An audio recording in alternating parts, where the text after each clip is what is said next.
నా ప్రియ సహోదరి సహోదరులారా, నీరు లేని చెట్టు ఎండిపోతుంది. ప్రార్థన లేని కుటుంబం పతనమైపోతుంది. మీరు మీ కుటుంబాలు అభివృద్ధి చెందడానికి, ఆశీర్వదించబడడానికి ఒక ఇద్దరు వ్యక్తులను మీకు చూపిస్తాను. లేఖనంలో నుండి 1. విశ్వాసులకు తండ్రి అయిన అబ్రహాము జీవితంలో, కుటుంబములో ప్రార్థన ఉన్నది. అందుకే అబ్రహాము కుటుంబం క్రమక్రమముగా దీవించబడినది. మన కుటుంబాలు దీవించబడడానికి అబ్రహాము కుటుంబము ఒక మాదిరికరమైన కుటుంబం. 2. పతనమైన కుటుంబం.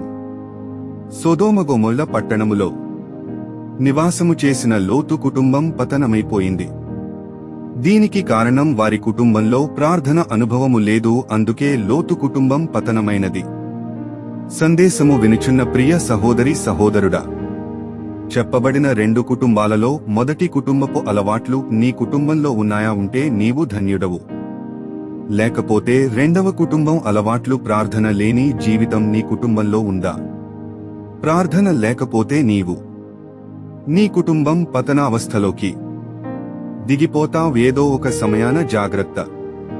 ఇప్పటికైనా మేలుకుని నీ కుటుంబంలో ప్రార్థన జీవితమును ప్రారంభించు. క్రమక్రమముగా తప్పక దీవించబడతావు.